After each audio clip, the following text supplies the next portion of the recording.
Coup au but. Quand il rate, vous dites quoi, à côté? Il ne doit pas rater. On n'a pas le droit à l'erreur. On ne doit pas rater. Absolument. Hein? Absolument. Mais bon. Là, c'est bien.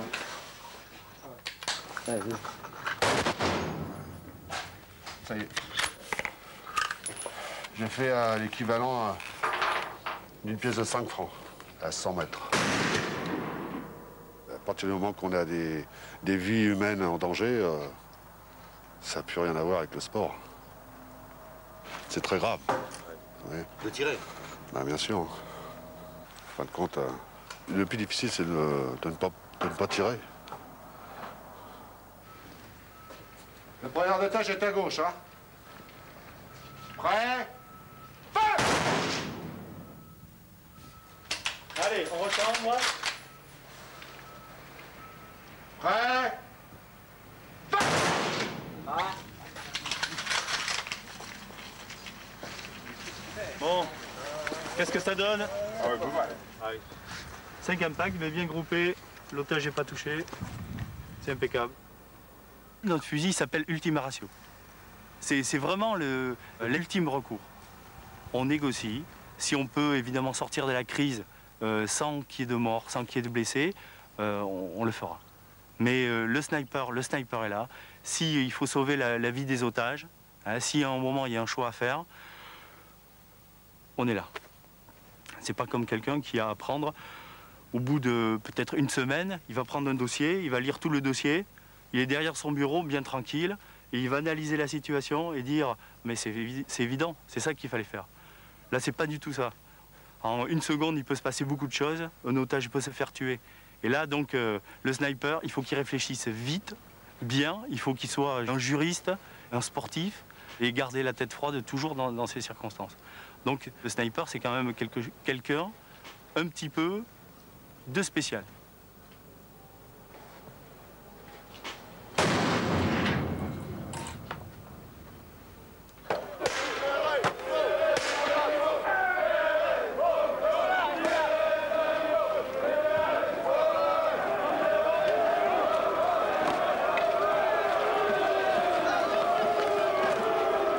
La CRS 8 a l'entraînement dans son casernement de Bièvre, au sud de Paris.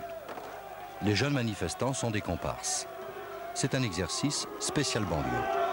Pensez qu'on reprend la position, donc on fait toujours face aux manifestants et on repart. Reculez.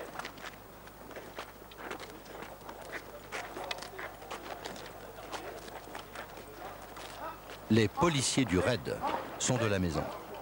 Le RAID est ce corps d'élite de la police créé en 1985 pour lutter contre le terrorisme. Les hommes en noir ont pour spécialité les opérations d'urgence en tout lieu. Les hommes en bleu, le rétablissement de l'ordre public dans la rue.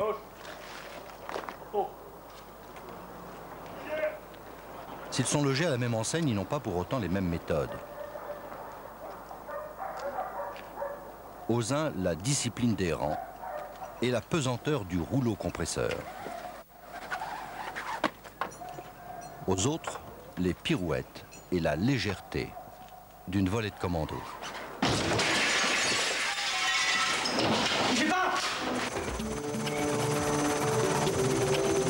Les policiers du RAID, I pour intervention, sont entraînés pour intervenir dans les situations les plus extrêmes. Sur terre, sur mer et dans les airs, ils doivent savoir tout faire.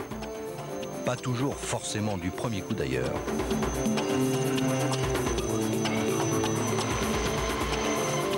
Pendant la Coupe du Monde de foot, ils protégeaient l'équipe de France.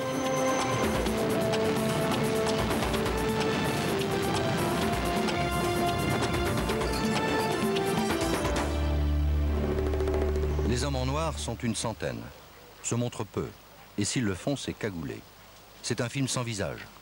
Bandits et terroristes ne doivent pas savoir qui les piste, ni pouvoir s'en prendre à ceux qui les maîtrisent. Dans le parc à Bièvre, l'entraînement est permanent, au point que les cerfs en ont les bois empêtrés de lambeaux de camouflage. La grande maison a abrité un autre genre d'homme en noir, puisque c'était un ancien séminaire des missions étrangères.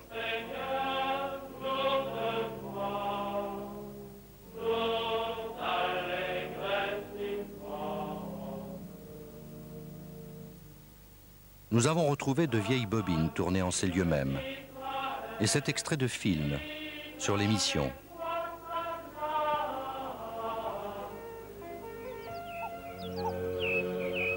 Ultime entraînement spirituel et physique.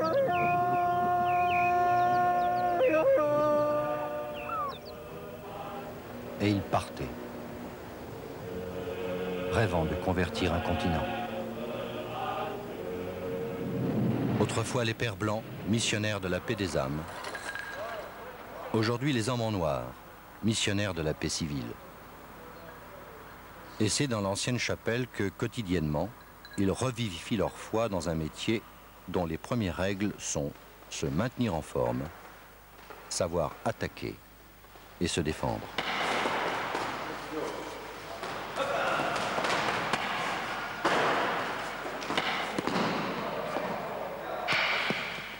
Parmi eux, de nombreux anciens champions sportifs de toutes disciplines. Faites ça, deux par deux, vous prenez chacun dans votre main, on se met ici au contact, et bing. Après, une fois que vous êtes un petit peu chaud, vous sentez bien le truc, il y en a un qui va se reculer, l'autre il fait le geste d'approcher, là tu approches, voilà. Et je dois essayer de le bloquer tout en essayant de garder le maximum, l'arme en direction et l'éloigner de lui. Ah. Tu me braques? Restez tranquille monsieur. Je suis là. Il me tire dessus, je vais avoir le temps de continuer de le planter. Je suis là. Bougez pas, bougez pas. Jetez vos couteaux. De vivant. D'accord? Même s'il me tire dessus, je suis touché. Je continue à le couper.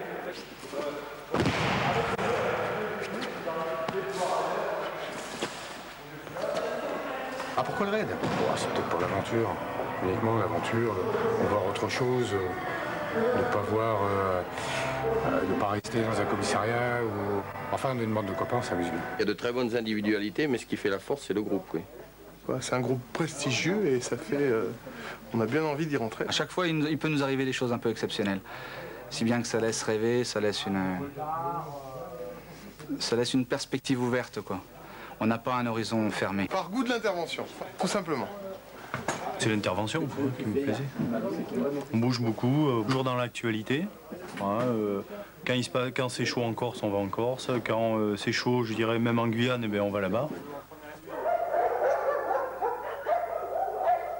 Le raid a aussi des chiens policiers. Mais ce n'est pas leur emblème. Leur emblème, c'est ce modèle de discrétion dans l'approche et de fulgurance dans l'exécution qu'est la panthère. La panthère noire, bien sûr.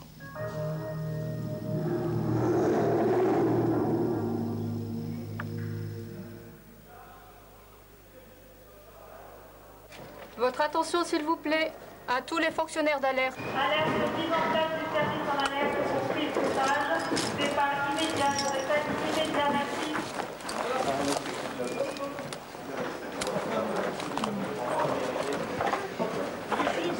Jean-Marc, qu'est-ce que tu veux? La deuxième, ça roule. Il y a un briefing devant toi. Montre HK. Il s'agit d'un groupe de 3 terroristes qui sont connus pour leur violence, qui détiennent actuellement un otage. C'est la PJ qui nous a saisis, ça fait un moment qu'il est piste. Ça risque de se tendre dans les heures qui viennent, donc il faut régler la situation assez rapidement, dans les meilleures conditions possibles. Alpha 1, Alpha 2, levez la main. Ok. Alpha 3, Alpha 4. Qui c'est le 4e? Allez, il me faut un 4e. Donc Alpha Bravo, vous me rejoignez, ainsi que Echo. Les 2 autres Oméga, vous vous mettez en place tout de suite. Il me faut des renseignements le plus rapidement possible. On part à moins le quart. Vous avez exactement 8 minutes pour préparer le matériel. On part en convoi. Des questions? Pas de questions?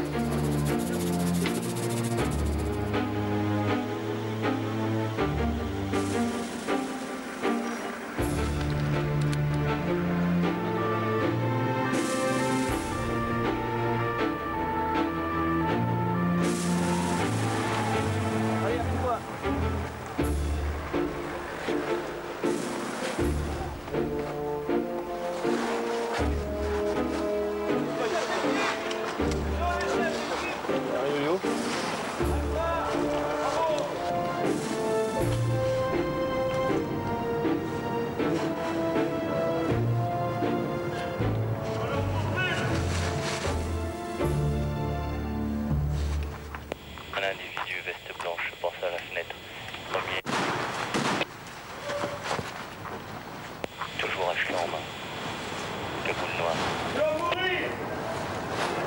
Oui, ils étaient là, ils viennent de rentrer. Alors, les fenêtres sont ouvertes, on entend des cris du style « tu vas mourir ».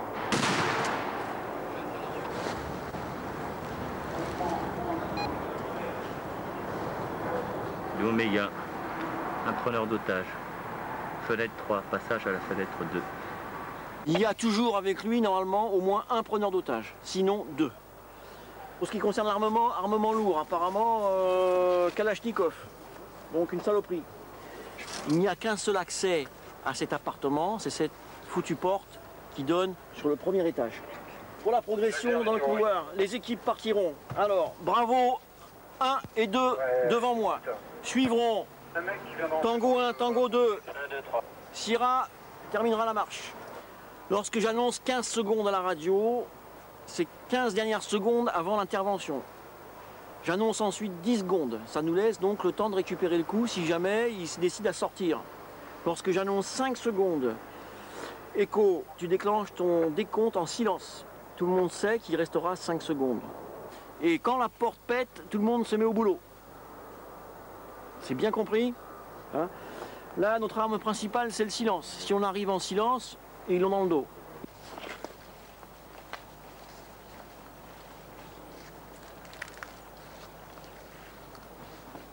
De Oméga 1, il n'y a plus de mouvement fenêtre supérieure jusqu'au la. Oui, reçu. Laser d'Oméga.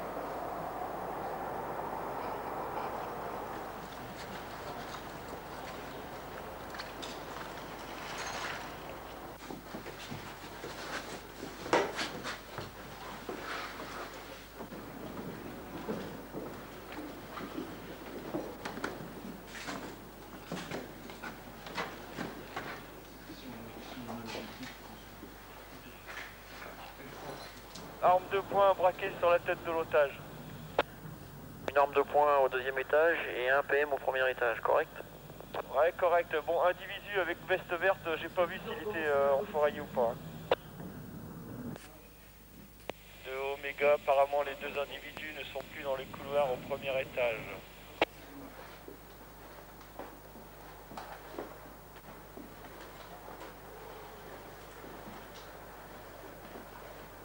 Les 2 individus, d'après mon dernier chouf, ils étaient rentrés dans la pièce du fond, au fond du couloir à gauche. Reçu. Tango de laser. Ouais, 2 individus, dont un armé, au fond du couloir. Et reçu, Tango tu dégages, Echo tu montes. Oui, Oméga de Alpha, avez-vous un emplacement à nous donner pour l'otage? Négatif. Fenêtre niveau 1, extrême droite, volet fermé. À l'instant. Bravo, t'es bon. Reçu pour tous, 15 secondes.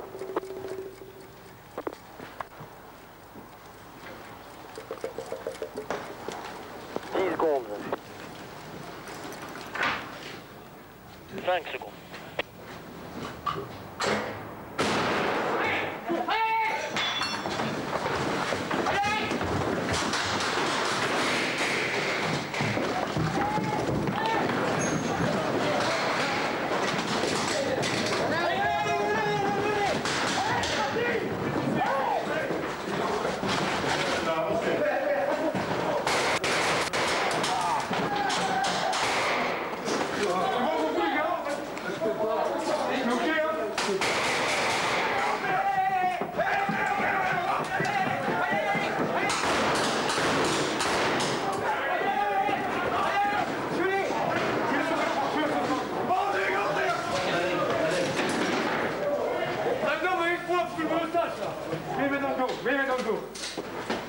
Un blessé, tu l'as annoncé là?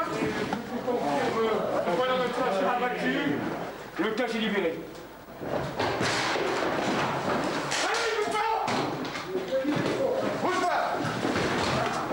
Ouais, laser de Alpha, otage trouvé, terroriste abattu.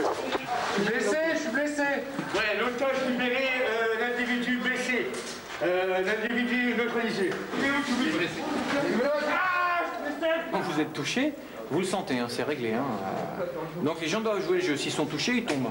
Donc on a les médecins qui viendront soigner. L'otage, on considère toujours comme une personne potentiellement dangereuse. Peut-être qu'il a pris fait et cause pour les terroristes. Donc on traite l'otage, pas tout à fait comme un terroriste, mais virilement. Bon exercice. À un moment donné, je l'aligne et au moment où je lui dis tiens, là je pourrais, et à ce moment-là, poum, il fait passer l'otage devant et tout. C'est pas évident. C'est pas évident, tu vois, il était comme ça. Le moment, il tient comme ça et puis il se balade avec l'otage. Ils s'adonnent à ce genre d'exercice au moins une fois par semaine. Dans la réalité, un assaut se passe à peu près comme ça.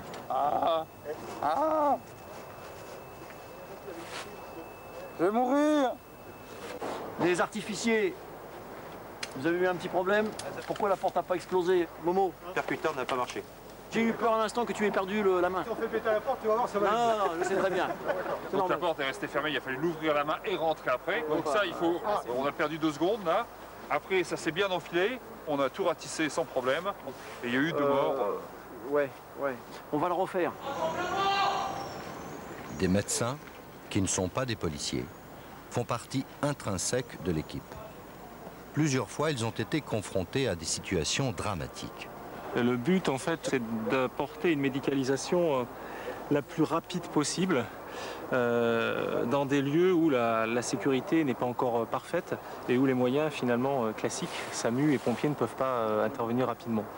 Je crois que nous, on est les témoins privilégiés en retrait de leurs interventions. C'est quelque chose, il faut l'avoir vécu pour comprendre ce qu'est d'être derrière une porte et de rentrer dans l'inconnu avec en face des projectiles qui vous arrivent dessus. À Roubaix, en 96, retranchés dans cette maison, 4 bandits, des islamistes, et les policiers échangent des milliers de balles. S'ensuit un incendie dans lequel les malfaiteurs périssent. Un policier est tué, un autre gravement atteint à la tête. Récit du rescapé au visage refait, d'une voix qui sort d'un palais en plastique. Parce qu'il tirait à travers les murs, à travers le plancher. Et j'ai pris une rafale d'armes d'épaule automatique. J'ai pris donc une balle au niveau de la face. J'ai pris la base de la mâchoire.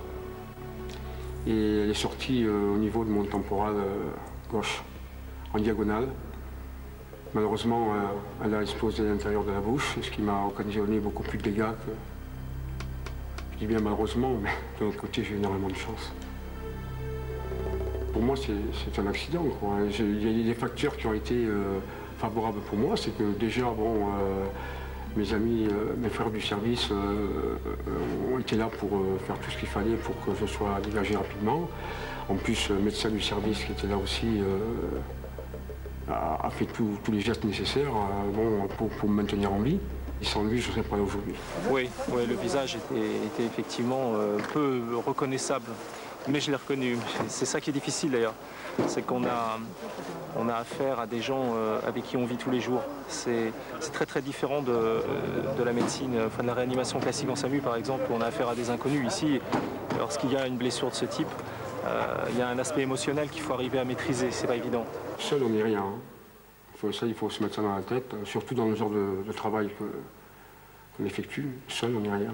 Quand on a compris ça, déjà, on a fait un grand pas. Finalement, ce service est fait pour garder la vie sauve dans la mesure du possible, la vie des otages, bien sûr, mais aussi la vie des méchants, on va dire.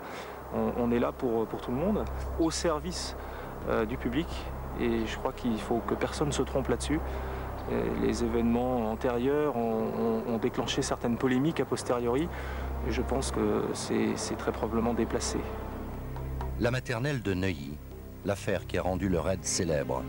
En mai 93, un homme bardé d'explosifs prend en otage une classe de 21 enfants de 3 à 4 ans. La France entière suit les négociations habilement menées par le raid, qui permettent la libération progressive de 15 bambins.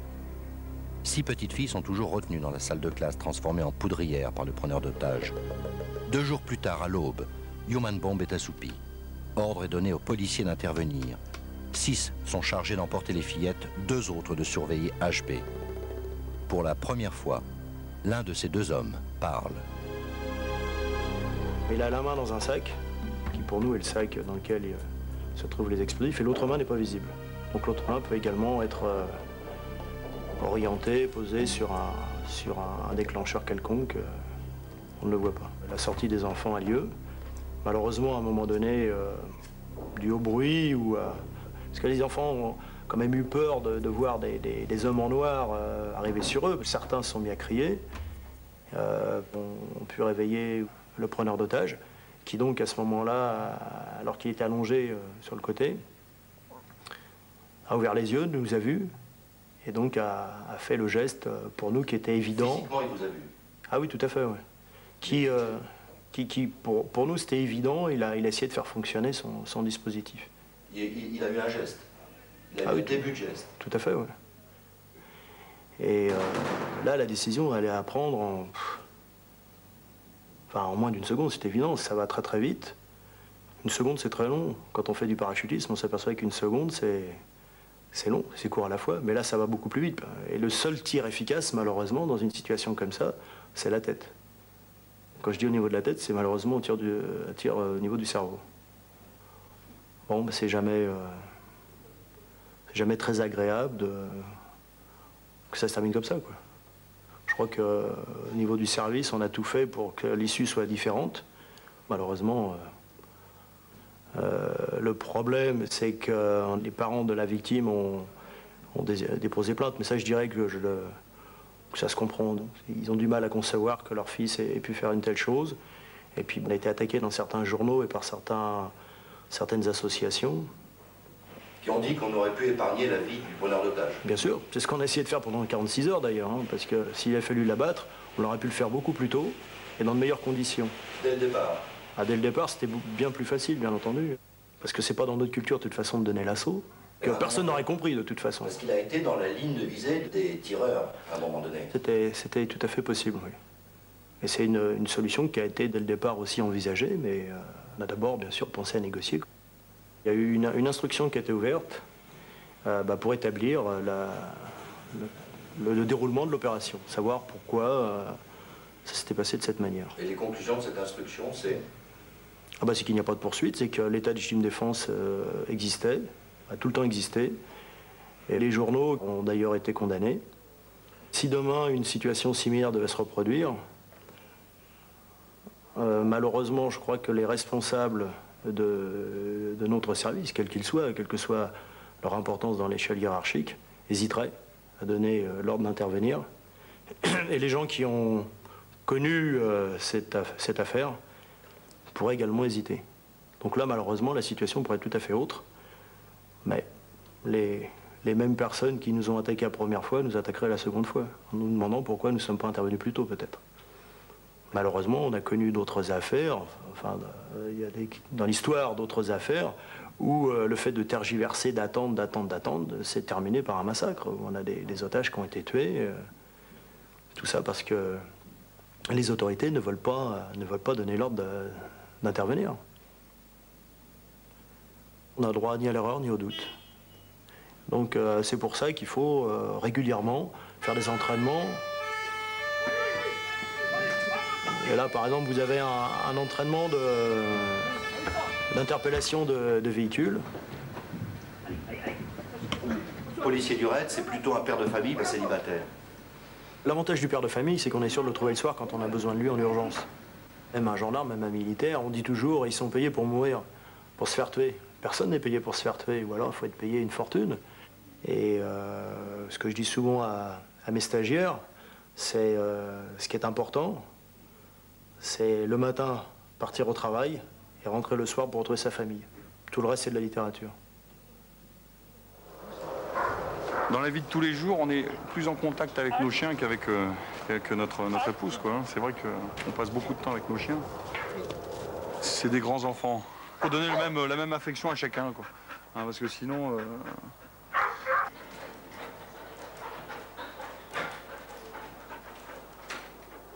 Là, ils chauffent la mécanique, ouais. Là, ils se détendent. Ils connaissent le programme, ils ont une horloge dans la tête. Bon, le chien connaît son travail. C'est des petits guerriers, quelque part. C'est le petit soldat parfait qui n'a aucune notion du danger et qui se dévoue complètement à l'homme. La peur, il ne connaît pas. Et il va retranscrire complètement ce qu'on lui aura inculqué à l'entraînement. Ce qui fait que on peut lui demander n'importe quoi.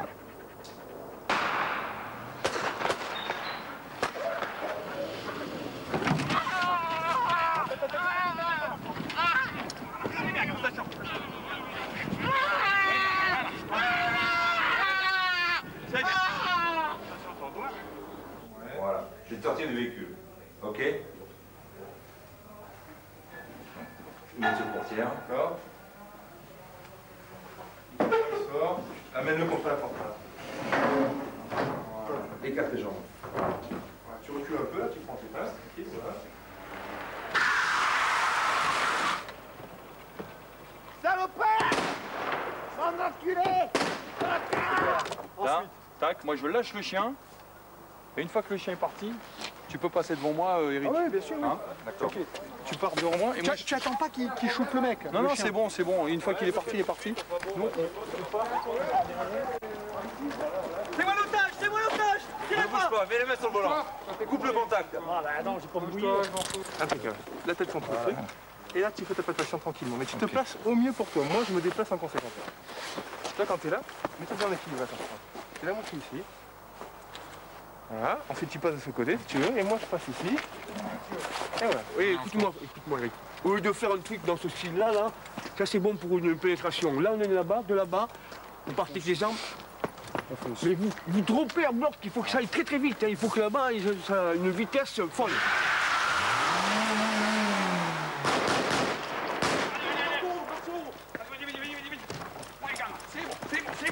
Un coup de boule! Ok. Attends. Il t'arrête! Il t'arrête! on va la refaire. On va la refaire.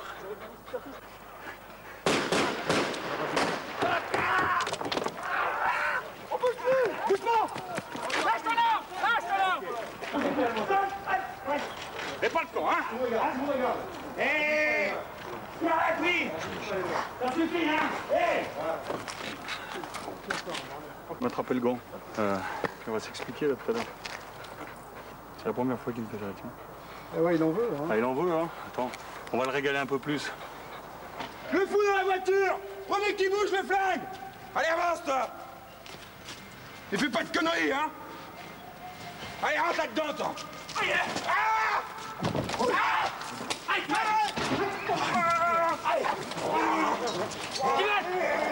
Allez! Qui Il a bien travaillé, Pepper. Voilà. De la passion des chiens à la passion des explosifs. On n'a pas le droit de faire sauter ici. On n'a pas le droit de faire sauter la porte. On peut faire une petite noisette de... Mais ça va abîmer le plancher. Non, la planche. Moi, je te fais la chirurgie, là. On abîme que la planche. Tu nous fais un truc, il faut pas qu'il y ait de dégâts.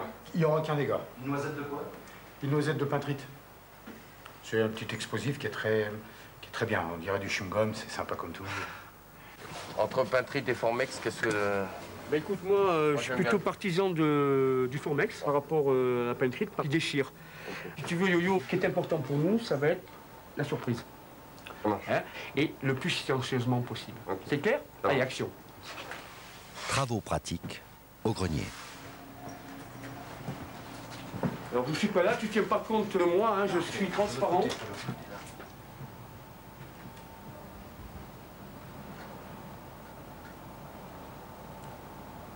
Là, ça passe au rouge. Ouais. Il y a certainement quelque chose de métallique derrière. Ouais. Et on peut supposer que c'est un verrou intérieur. Hein. Impeccable. Ok, donc je vais le matérialiser. Ouais. Sur la porte. Hein. Ok, c'est clair. Ouais.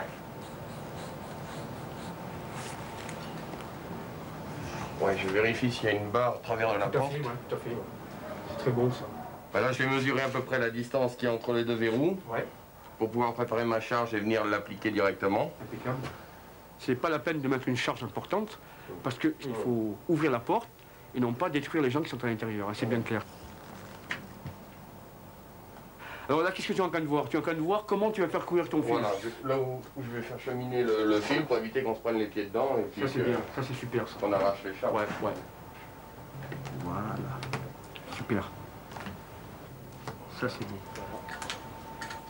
C'est impeccable ça. C'est bon? C'est pas la peine d'aller plus loin, Lionel, c'est parfait à ce niveau-là. Hein. Voilà. Est-ce que tu as remarqué des grosses fautes là, Ben absolument pas. Hein. Bon, maintenant il est certain qu'il va falloir qu'on passe à une vitesse supérieure. Ouais, pour la mise en œuvre. La prochaine fois, voilà, on va travailler sur une porte qu'on va détruire. Tu vas voir un immeuble avec 2-3 étages, avec des portes blindées.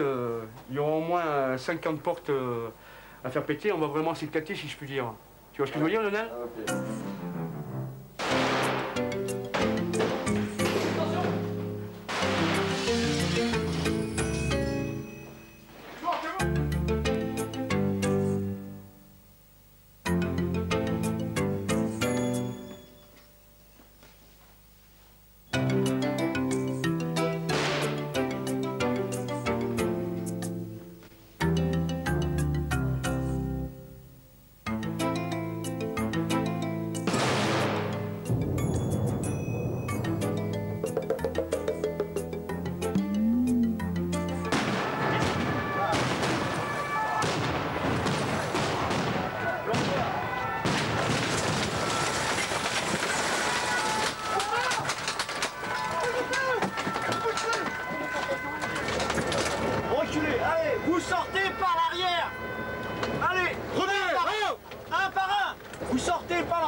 les échelles, regardez là. L'utilité de mettre un coup d'échelle dans la vitre pour enlever tout ça. Hein? Sinon c'est le bras du collègue et la tronche du collègue qui prend. Hein. Il faut mettre un coup d'échelle dans la vitre pour enlever les morceaux. Bougez pas! On va vous tuer sinon! Toi tu bouges pas, toi. Le goût de l'action et du travail bien fait. Il en faut pour répéter toute l'année les mêmes exercices. Huiler le mécanisme d'une intervention, c'est gagner ces quelques précieuses secondes qui font toute la différence entre une opération réussie et un carnage. Suivez bien ce qui se passe à l'abordage. L'homme de tête a perdu du temps à cause de son bouclier trop lourd.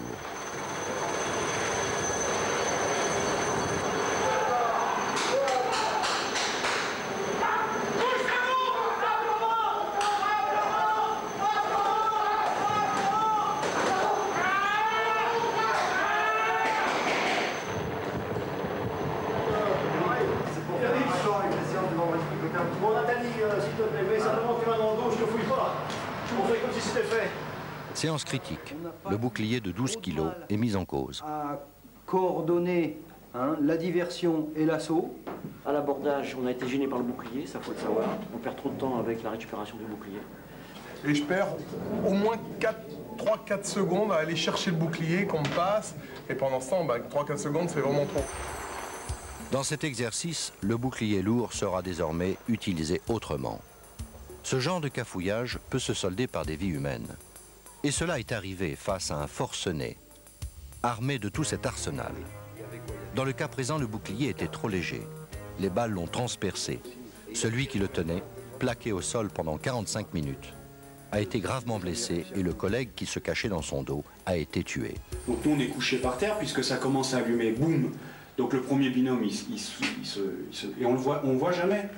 On le voit jamais. Il y a juste eu un quart de seconde, une demi-seconde où il a montré sa tête comme ça pour voir où on en était. Et... Combien de balles il a tiré? À peu près 200. Dans ma direction, une bonne moitié. C'est sur tous les morceaux de parquet qu'on voit voler, les pots de fleurs dans un appartement qui éclatent. C'est l'odeur, c'est la poudre. C'est surtout voir le canon avec la flamme de 20-30 cm qui crache sans arrêt et qui sait de toute façon qu'on va s'en prendre une.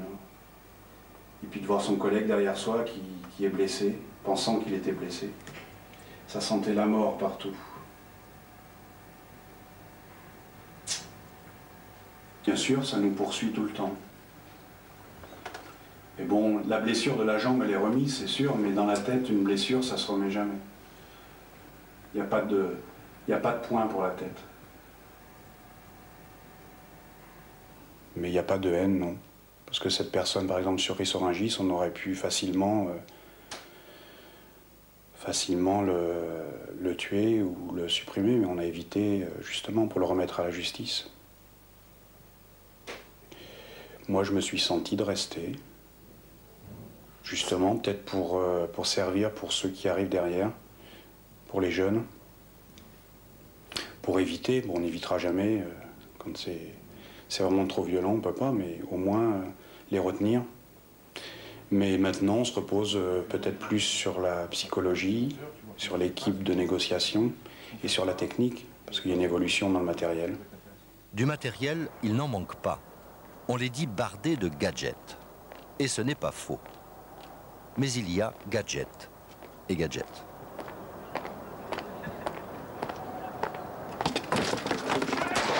On avait ça aussi. Mouche.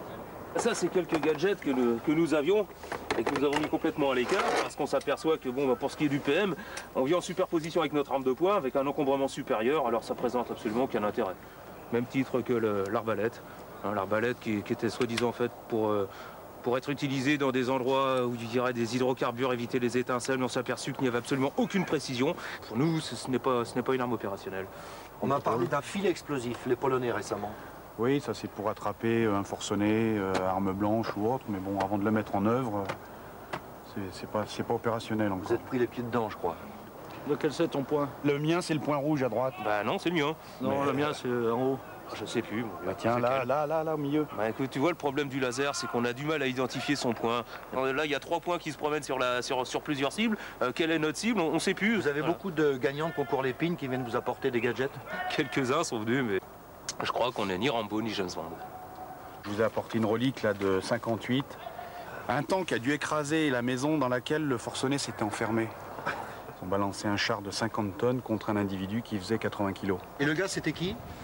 Et ben là, c'était un ex-champion de France de tir à l'arc. Ah, l'arbalète aurait pu servir. Bah là, lui... ça aurait été plus utile et plus efficace que le char, peut-être, non? À mon avis, à l'époque, il n'y avait pas le raid. Hein. Ah oui, les moyens ont évolué. Hein. Leurs moyens, leur luxe, ce sont les armes. L'armerie du raid, D pour dissuasion, sert de laboratoire à la police nationale. Ils prennent ce qu'il y a de mieux, ils testent, ils adaptent. Il faut bien dire que ces experts ont la passion des armes. Le tout dernier des HK en fusil d'assaut 5,56. Vous l'essayez. Là, ce sont les éclairages intensificateurs de lumière. Belle gamme de fusils à pompe, il y a tout... Réducteurs de son, alors ce sont des pastilles. Quel régal de tirer avec un silencieux. Mon Dieu, un silencieux, ça fait pas de bruit, on a l'impression de tirer avec une carabine à comprimé. Et pourtant, à 100 mètres, on va faire du trou dans trou. Bon, ça, c'est un revolver, un MR73, un calibre 357. Celui-là, j'aime bien. En deuxième arme, on garde généralement un 357 pour la puissance de feu. Fusil d'assaut avec système d'éclairage incorporé. Un fusil israélien, donc le Galil, pour éventuellement faire un tir soutenu. Lance-grenade OF défensive ou à effets spéciaux, la CRI. Et en même temps, on peut jouer du 5,56 en fusil oui, d'assaut. Puis ici, c'est une Minimi, une mitrailleuse légère en calibre 5,56. Alors ça, c'est du 30 mm, ce qu'on met sur les 4x4 en Afrique. Ils travaillent avec ça actuellement en Afrique, d'ailleurs, pour rentrer dans les villages. Ça me plaît bien. Là, je dois dire qu'il y a de la sensation lorsqu'on tire avec un engin pareil. C'est sûr que ça pète le feu. C'est lorsqu'on passe de longues nuits à jouer au poker, c'est pour les tricheurs. Le clou, le neck le plus ultra, c'est la carabine Ultima Ratio, qui est une des carabines les plus opérationnelles quant à sa précision. Sur ce canon, un radiateur. Lorsque nous intervenons, le premier coup doit être au but. On n'a pas le droit de coup de chauffe comme dans les stands de tir. Il ne faut là un canon qui puisse tirer juste lorsqu'il est froid. En plus, il y a un frein de bouche et ce frein de bouche, lui, augmente le confort du tir, qui fait qu'il n'y a pour ainsi dire plus de recul. C'est pas une carabine d'enfant de cœur, ça je veux dire, c'est du matériel qui est top opérationnel. L'inventeur de cette carabine révolutionnaire est un maître en matière de pétarade. Il s'appelle Gilles Payen, il est savoyard. Au départ, il voulait devenir champion de tir avec sa propre pétoire, comme il dit. Il en crée une, le raid s'y intéresse, l'a fait évoluer pour ses besoins. Son chef-d'œuvre, la fameuse carabine 12-7, il l'a mise au point dans un coin de son chalet, seul, avec son tour et sa fraiseuse. Ce qui m'intéresse, c'est le fusil. Voilà, c'est la mécanique, c'est le... Et la cible? La cible, bon. C'est du métal brut. Et avec ça et ça, il faut faire ça. Tiens. Est-ce que tu imagines de tirer ça à l'épaule? Non. Et pourtant, il va bien falloir. Ouais. Ça leur fait peur. Alors quand on leur dit qu'il faut tirer avec ça, ça devient... Ça leur fait encore plus peur. Grave. C'est très grave. Alors quand on leur dit qu'il faut tirer avec ça, c'est une autre dimension. Mais bon, ça s'adresse à des professionnels, ça s'adresse pas à n'importe qui. Hein. 3 fois la puissance d'un calibre 50. Ouais, 3 12-7 qui tirent en même temps. Terrible. Ah ouais, terrible, ouais. Alors là, voilà. Alors là, ça, c'est le futur. Ça, c'est le futur. C'est vrai qu'un 20 mm comme ça, un rotor d'hélico, il est mort. Hein. Ticket, ça vaut combien un obus? 250 francs? Ouais. Et voilà, ouais. Et l'avantage, c'est que l'arme est transportable assez facilement. 35 kilos. 35 kilos. Enfin, d'après les calculs que je suis en train de faire, parce que le fusil n'existe pas encore, hein, je suis juste en train de le réaliser. Mais c'est un obus de canon. On va en faire un projectile de fusil. On a vu Sarajevo, hein, les guerres de snipers et tout. Donc les gens cherchent des gros calibres pour détruire les snipers. Il faut le cabosser d'une manière ou d'une autre. Ah, tu vois, à travers le mur. Ah oui, mais par tous les moyens impossibles, imaginables, que ce soit le canonner s'il faut, mais il faut le tuer. Il va tirer sur les femmes et les enfants, histoire de créer un peu le désordre. Voilà, donc, but destruction. Alors comme ils se cachent dans les bâtiments, derrière les murs, derrière le béton, eh ben, c'est un peu la course au calibre. Je ne crois pas qu'on puisse envisager de tirer plus gros à l'épaule. Sinon, c'est des coups à se casser la clavicule, à se... Pourquoi pas, le jour où on a besoin de l'utiliser, qu'on ne l'a pas, j'ai dit quel dommage. Exactement, exactement.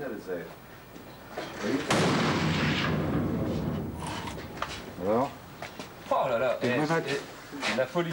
Attends, il va nettoyer un coup. C'est la broye rose des fusils.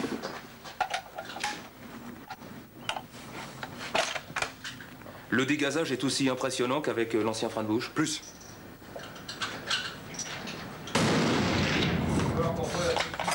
C'est une forme de shoot.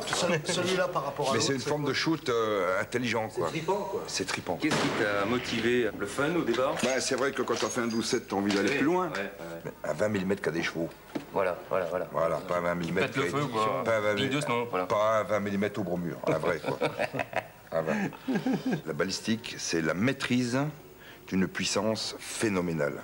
Quelques centaines de grammes sur une détente, voilà. On développe quelques centaines de grammes tonne à la bouche. Et le doigt, avec quelques centaines de grammes, il va provoquer un truc qui est absolument hallucinant.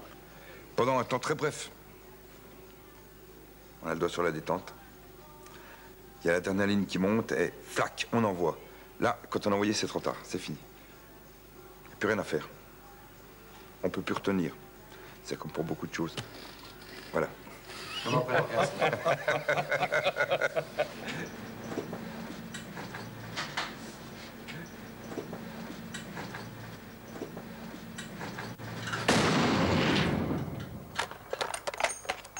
vois, il s'engage pas le chargeur.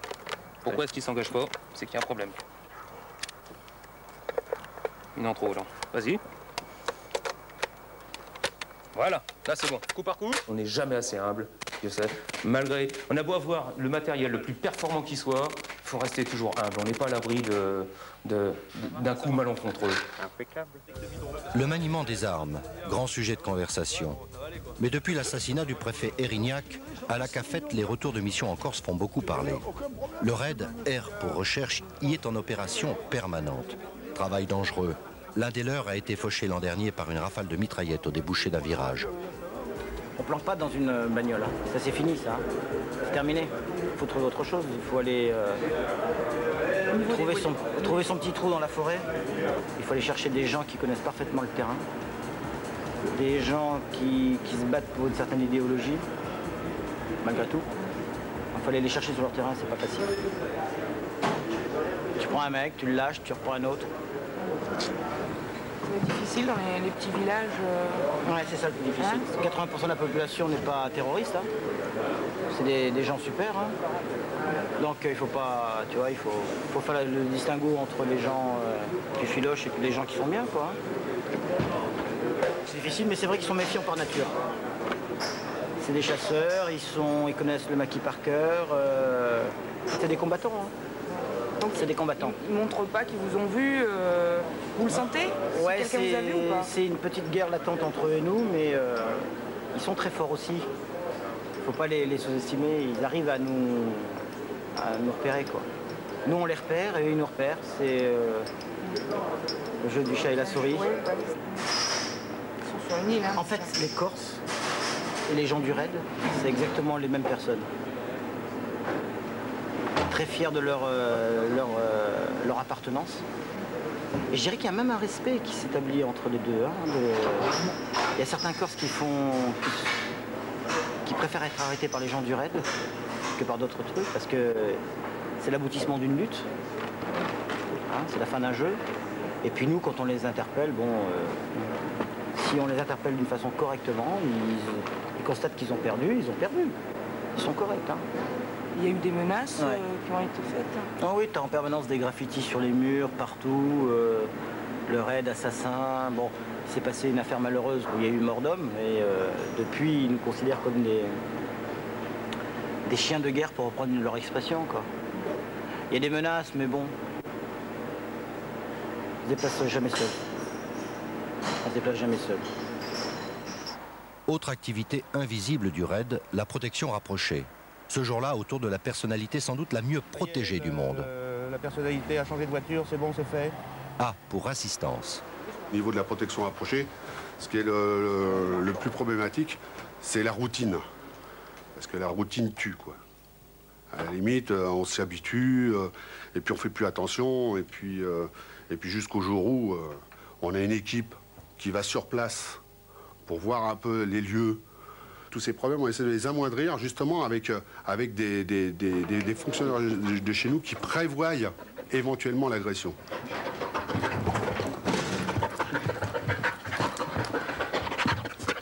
Dessous. Voilà ce qui s'appelle sécuriser une chambre en règle. La chambre prévue pour la personnalité et toutes celles autour.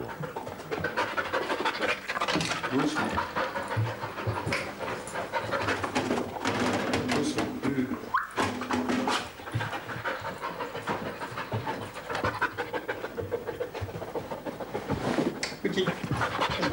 Dessous. Petit, dessous.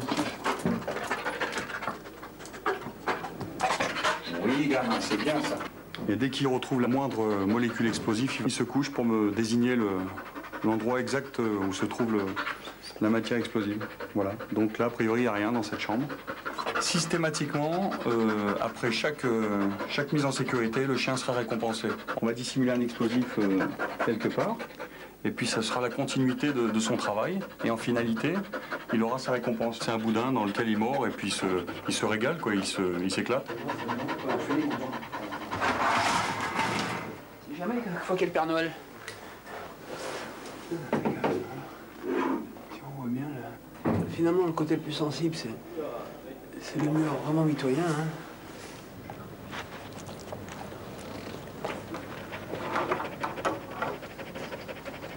Si un fil tendu, bon, c'est péter la gueule.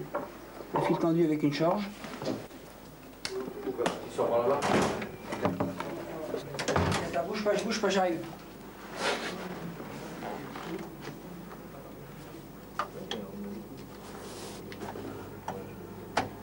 Voilà. Je te fais monter à bouffer, qu'est-ce que tu veux? Un truc simple. Un moussaka. Plat de pâtes, je m'en fous, n'importe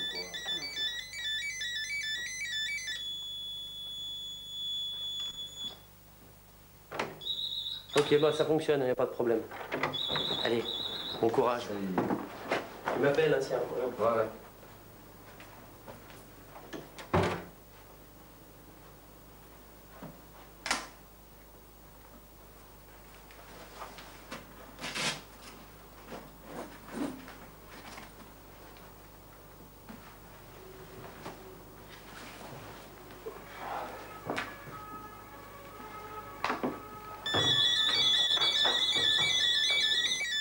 Alors nous avons un système qu'on appelle le triangle, où là la personnalité est protégée par 3 fonctionnaires du service. Parce que la protection des 3 fait 360 degrés. C'est-à-dire fait le tour de la personnalité. Alors, le 3 s'occupe de toute la partie arrière, le 2 de toute la partie avant. À la limite, c'est un peu le précurseur du triangle. Et le 1, lui, s'occupe de toute la partie extérieure et de la personnalité. Et si, admettons, il y avait une agression, obligatoirement, le numéro 1 s'occupe de la personnalité. De la théorie à la pratique, autour de Salman Rushdie. On a mis au point un système de protection qui permet, au niveau du triangle, de se déplacer, mais sans intercaler les numéros. C'est-à-dire que si, à la limite, vous voyez comme ici, la personnalité se dirige par là, et qu'à un moment, parce qu'une personnalité, ça fait ce qu'elle veut. Hein? Un coup, ça va à gauche, un coup, ça va à droite. En général, bon, puis on peut pas lui dire, non, c'est par là que vous devez aller, sauf si c'est pas où est... ben ça, c'est le travail des précurseurs. Mais il y a des fois, il veut dire bonjour à quelqu'un, il se tourne, il va vers la personne, on est obligé de le suivre.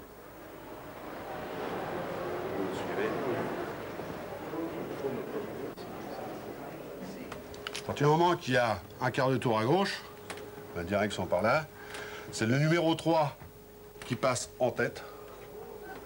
Le numéro 2 qui était devant, qui se retrouve à l'épaule droite de la personnalité, et le numéro 1 qui est sur l'arrière. Vous voyez un peu comment que ça se passe?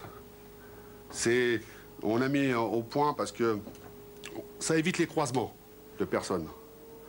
Ça évite aussi la confusion dans le triangle et on garde toujours les mêmes secteurs de surveillance. Le fait qu'il tourne sur la gauche, le 3 passe en tête parce qu'il est à la limite dans l'axe de rotation. Le 2 passe à l'épaule parce qu'il est pas très loin. Et le 1 fait l'arrière. Ça paraît logique, quoi. On a fait au plus simple. Et pareil, en ce qui concerne le demi-tour, c'est l'inverse. C'est-à-dire que le demi-tour, on le verra, on inverse les rôles. C'est-à-dire que le 3 passe devant, c'est-à-dire qu'il devient numéro 2, et puis le 2 passe à l'arrière. Et après, on se retrouve dans... C'est le même contexte, c'est-à-dire on n'essaye pas de compliquer les situations, parce que le fait de compliquer les situations, on dit, mais moi je suis numéro 2, il faut que je reste numéro 2, et il arrive un moment où vous n'avez plus votre secteur de surveillance à vue. Donc le plus facile, le plus simple, c'est le plus efficace. Est-ce que vous voyez un peu le message? La partie théorie, c'est vrai que c'est, surtout après manger, c'est pas terrible. En pratique, c'est beaucoup plus visuel. Le raid est aussi appelé à protéger des personnages encore plus importants, des chefs d'État. Comme cette fois-là à Saint-Malo, où Jacques Chirac et Lionel Jospin rencontraient le Premier ministre britannique, Tony Blair. Oui, Vincent, est-ce que la descente à marée haute sera possible cet après-midi? Sommet oblige. Là, il ne s'agit plus de sécuriser une chambre, mais tout un centre-ville. Les plongeurs du raid vont jusqu'à vérifier qu'il n'y a pas de mines ou de bombes collées aux coques des navires à quai devant l'hôtel où doivent résider les chefs d'État.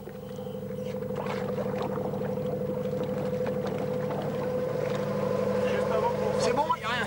On va faire les 2 coques là avant. Allez. Dépêche-toi pour l'eau. La place de l'hôtel de ville où doivent se dérouler les entretiens est investie par des policiers de tout cuir, des caves jusqu'au toit. Mais ça a été sécurisé, il n'y a pas de problème. Parfait. Donc on attend l'arrivée des avions ici.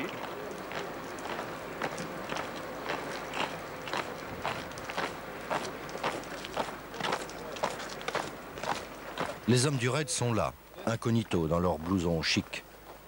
Ils se mêlent aux journalistes et veillent à ce que les objectifs des caméras ne dissimulent aucun engin suspect.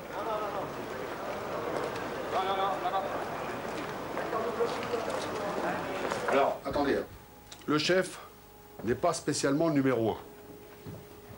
Dans les voitures, le 1 n'est pas dans la voiture de tête. Le 1 se trouve à l'arrière. Le fait que le numéro 2 soit devant, lui, il peut donner des directives au chauffeur et aussi au numéro 2, au numéro 3, par les moyens radio. Et lui, il a la vue sur l'ensemble du dispositif. Ou alors, il faut en mettre un 4e. Voilà, si on met un numéro 4 ici, et là, il fera le rôle de chef d'équipe. Il pourra discuter avec la personnalité. Mais il y a des personnalités qui ne veulent pas qu'il y ait un fonctionnaire qui s'assoie à côté. Hein. Donc, c'est... Bravo. Fin du sommet. Chirac, Blair et Jospin préfèrent rejoindre leur résidence à pied plutôt qu'en voiture. Pas d'affolement. Les anges gardiens ont tout prévu. Ils sont là, discrètement mêlés à la foule, invisibles. Avec ou sans cagoule, avec ou sans masque, invisibles jusqu'au contact des dangers les moins visibles et les plus imprévisibles qui peuvent nous menacer, quels qu'ils soient. L'arme chimique est l'arme du port, elle peut être employée en matière de terrorisme. Il y a eu le cas qui a été employé à Tokyo, dans le métro de Tokyo, avec le gaz sarin. Et effectivement, le raid a été préparé pour intervenir dans un cas particulier comme celui-ci. On peut aussi avoir des interventions à faire dans des cas de crise grave qui auraient été déclenchés par des produits dérivés de produits ménagers, qui sont effectivement à la portée de tous. Est-ce que vous pensez que ça arrivera un jour? On s'y prépare. Est-ce que l'existence d'un seul fou justifie l'existence du raid?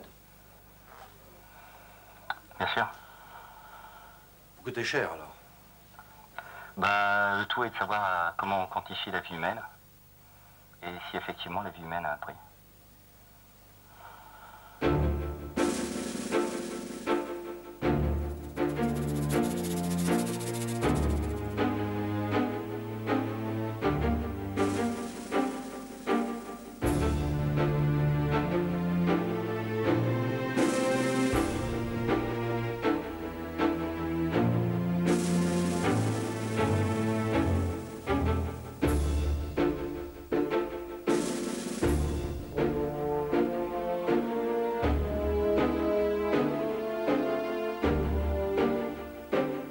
Moi, je vous engage.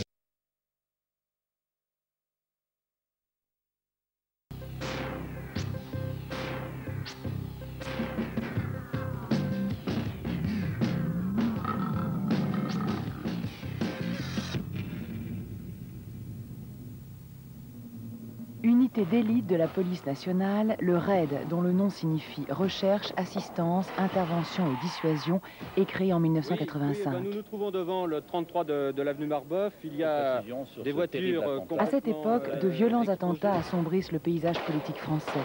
Le ministère de l'Intérieur, garant de la sécurité des citoyens et des institutions, s'engage résolument dans la lutte antiterroriste et décide de réunir dans un même groupe des hommes particulièrement motivés pour servir la République.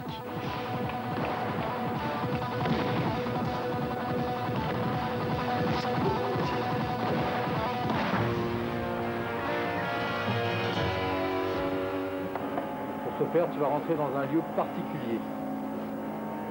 Dans ce lieu, tu ne feras pas attention... Aujourd'hui, le RAID compte dans ses rangs une centaine de policiers. Tous les corps, grades et directions actives de la police nationale sont représentés. Une sélection impitoyable ne retient que les candidats conjuguant de réelles qualités morales, intellectuelles, physiques et techniques. La moyenne d'âge est de 34 ans. Déjà rompus aux techniques de la police par des années d'enquête dans leur service d'origine, ces hommes découvrent au RAID un entraînement à la limite de l'extrême. Cette expérience sera rapidement mise à l'épreuve lors de missions qui les éloignent de leur base, environ 200 jours par an.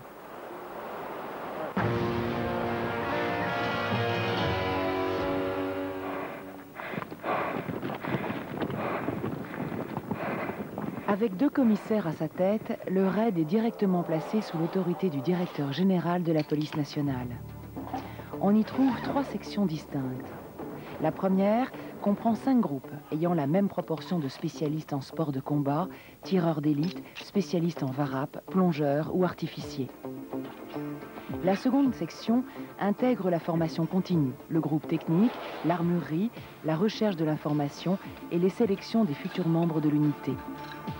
La troisième section, plus récente, est constituée d'une équipe pluridisciplinaire rompue aux techniques de négociation et gestion de crise.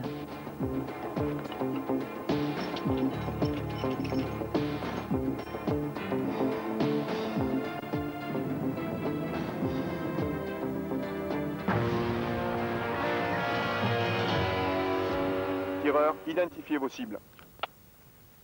1 prêt. 2 prêt. 3 prêt. 4 prêt. Ouais. L'unité est un véritable centre d'investigation, d'études, d'essais de matériel et de techniques nouvelles. Ces recherches se font en liaison constante avec la direction de l'administration de la police nationale. Équipés de moyens sophistiqués, qu'ils ont souvent eux-mêmes choisis, les hommes du RAID ont compétence sur l'ensemble du territoire de la République. À ce titre, ils participent à la lutte contre toutes les formes de terrorisme et de banditisme.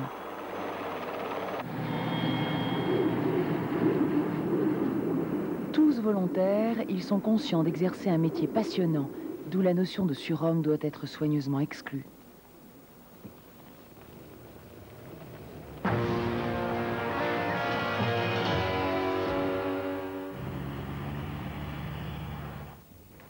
En matière de prise d'otages ou d'individus forcenés, la compétence et le savoir-faire du RAID sont unanimement reconnus.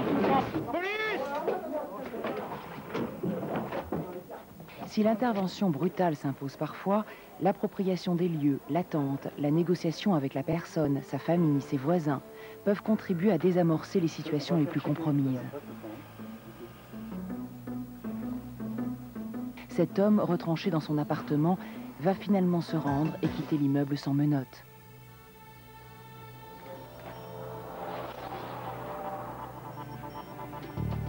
Lorsque la négociation échoue, l'unité prend en compte tous les paramètres existants pour intervenir.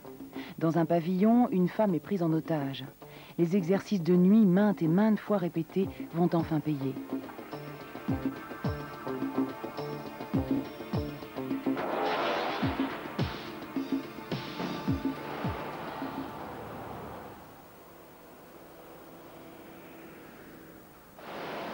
Tributaire de l'actualité, le RAID peut consacrer une part importante de son activité à la protection de hautes personnalités françaises et étrangères. Chargé de protéger les symboles mêmes de la paix et de la tolérance, il ne laisse aucune chance à l'imprévu.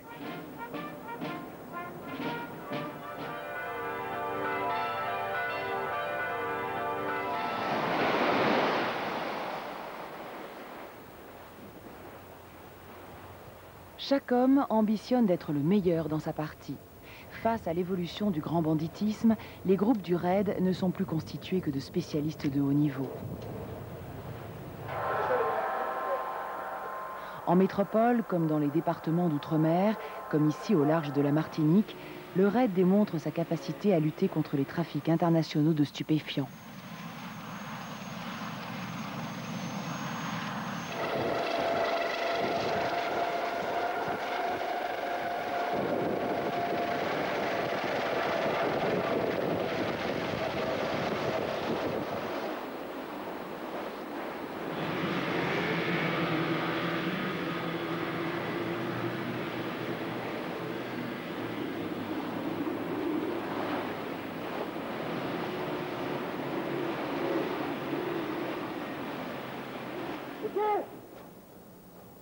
On fait ça doucement, hein? Rentre là-dedans, toi. Le renfort apporté par les chiens du RAID constitue une plus-value dans les opérations délicates. Ils sont également sollicités pour détecter drogue et explosifs lors de grandes manifestations sportives qui monopolisent aujourd'hui l'attention de la planète entière.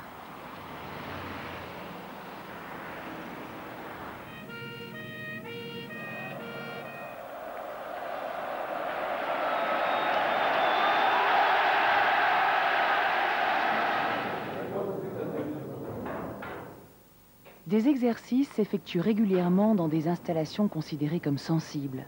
Aucune porte ne doit entraver la progression de ces hommes dans la recherche de l'efficacité.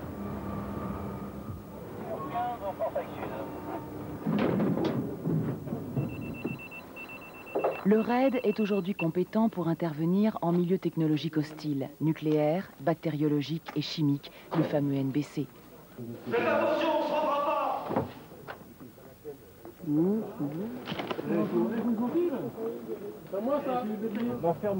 La sécurité de tous est assurée par 3 médecins réanimateurs très expérimentés, présents à chaque intervention et intégrés tant aux entraînements qu'à la vie quotidienne du groupe.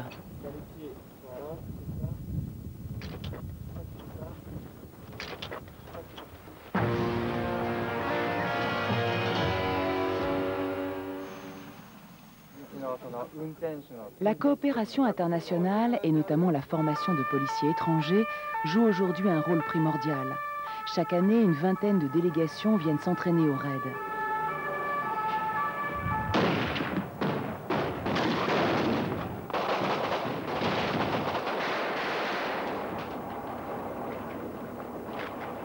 y en a un qui reste en protection, c'est les gars sortis là.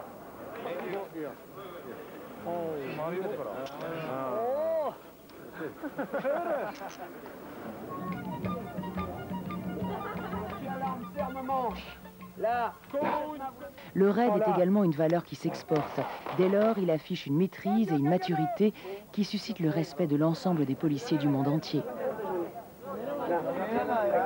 Là.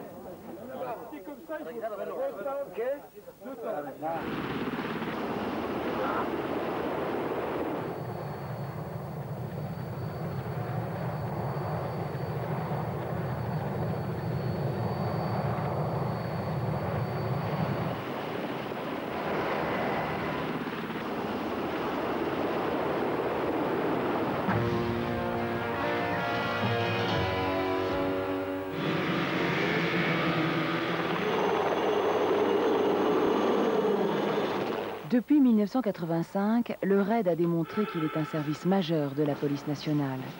Sa vocation d'assistance se pérennise en France comme à l'étranger.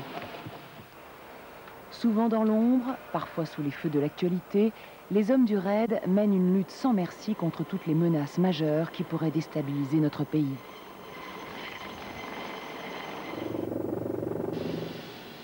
Au service de l'État, En combattant le crime partout où il se trouve, il veille au respect de la liberté et de la sécurité de tous.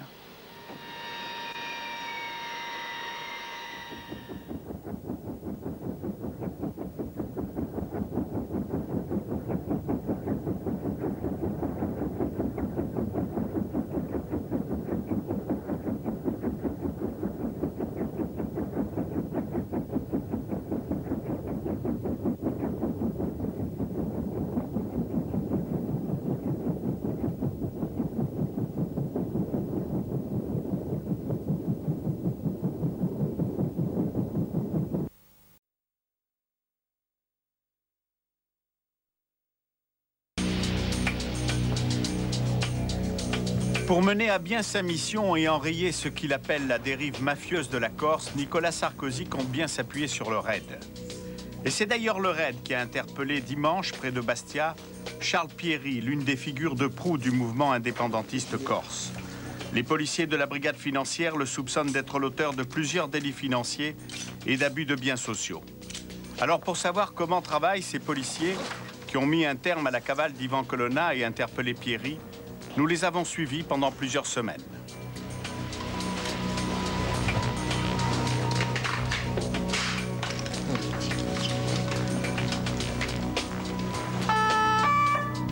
C'est bon pour toi? Vincent, c'est ok pour toi?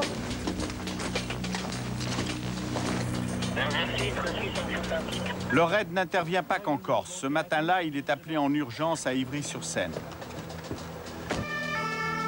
Un homme vient de prendre en otage sa belle famille, il est armé. Eric de Doumet, tu me reçois?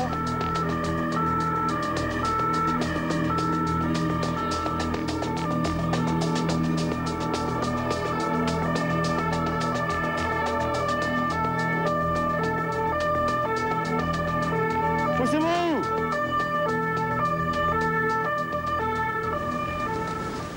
Tout le quartier est bouclé. Une trentaine d'hommes du RAID sécurisent les abords de la maison dans laquelle s'est enfermé le forcené. Et puis en fait, il s'est approché de la porte. Hein. On allait prendre contact avec lui, on a pu l'avoir à la voir.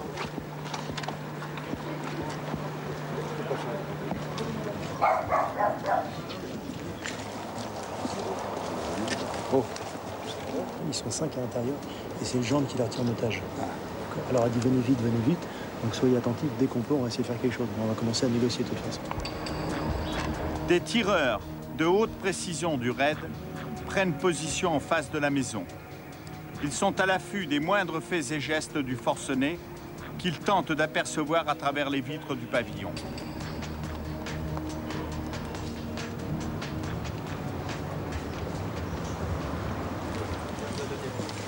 Ce qu'on pourrait faire, c'est mettre déjà le doré en place. Attends, on va attendre.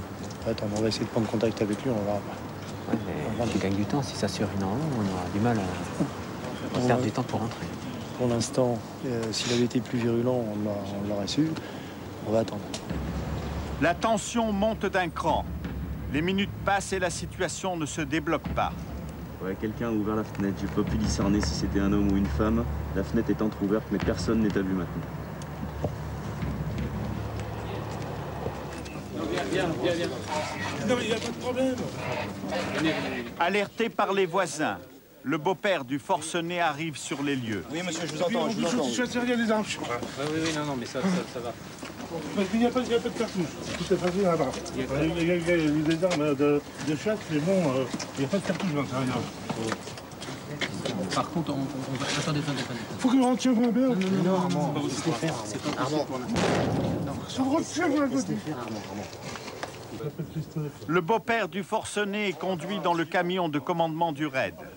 Il décrit aux policiers l'intérieur du pavillon et donne quelques détails sur la personnalité de son gendre.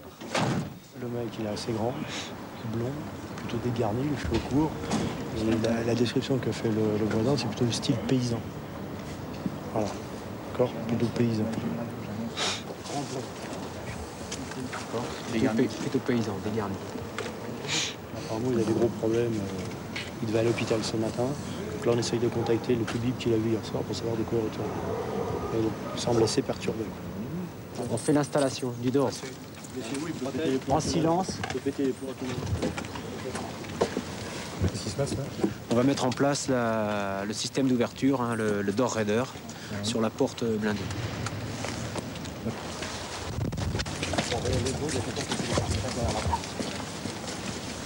Le négociateur entre alors en scène et tente d'établir le dialogue avec le forcené. Christian, tu m'écoutes? Christophe? Christophe? Le fonctionnaire du raid essaie de gagner la confiance du forcené. Oui. Christophe, bon, il y a un petit problème là. On va essayer de gérer ça en douceur. Tu m'entends? Écoute, je suis de la police. Je suis négociateur. Donc moi, mon but, c'est d'arranger l'affaire. C'est qu'il n'y ait pas de mal pour les otages ni pour toi.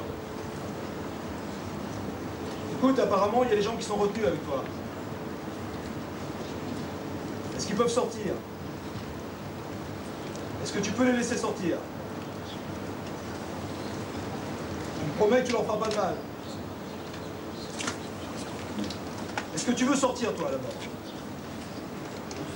Alors, écoute. Tu vas sortir tout de suite, tu mets bien tes mains devant toi, et tu ne fais pas l'andouille, d'accord? Tu sors par la porte principale, tu vas voir des gens qui ont des armes, c'est normal, mais tu ne crains rien, on te fera pas de mal, d'accord?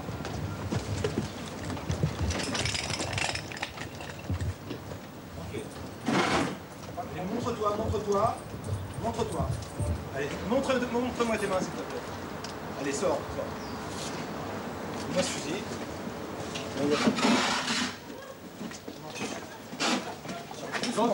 Gentil les gars, doucement. On le fait là, tranquille. On le fait là, tranquille. Tranquille. L'homme est finalement maîtrisé sans difficulté par les policiers du raid. C'est dans le plus simple appareil qu'il est menotté et mis à l'écart par les hommes en noir. Sa belle famille, soulagée, mais encore sous le choc, sort au compte-gouttes de la maison. Oui, ne vous inquiétez pas. Allez. Madame. Non, ça vient. On va le chercher, ne vous inquiétez pas. Doucement. Ne vous inquiétez pas, on va le ramener. La maman. La mère. Qui est la mère? Allez chercher votre fils. Allez avec elle. C'est fini. Ok, on lui met les liens tranquillement.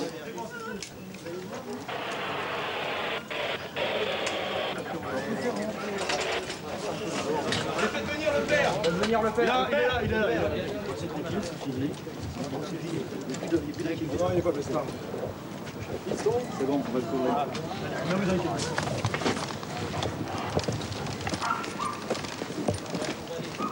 Le forcené est entendu au commissariat.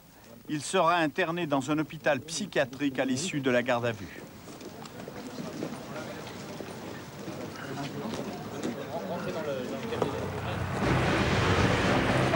Retour à Bièvre, dans les Yvelines, au QG du raid. Le raid, littéralement renseignement, assistance, intervention, dissuasion, une unité créée en 85 et composée d'une centaine de policiers. Entre deux opérations, les policiers d'élite s'entraînent. Détection d'explosifs, entraînement intensif au tir de haute précision, assaut d'un bus pris en otage par des terroristes.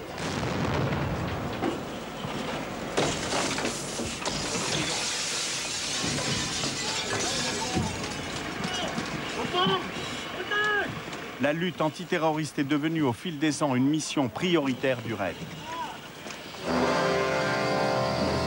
Notamment depuis la prise d'otage d'un avion d'Air France le 25 décembre 1994. Ce jour-là, 4 islamistes algériens du GIA prennent en otage 173 passagers d'un Airbus en provenance d'Alger.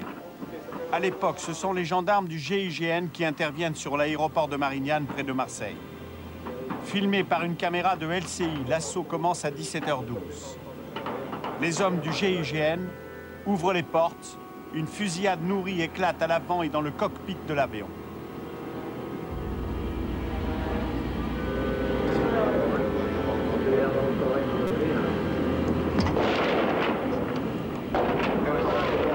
L'assaut d'une rare violence dure 25 minutes. 25 minutes interminables. Les 4 terroristes sont tués, il y a 16 blessés, un gendarme à la main arrachée. Il y en a un qui est touché.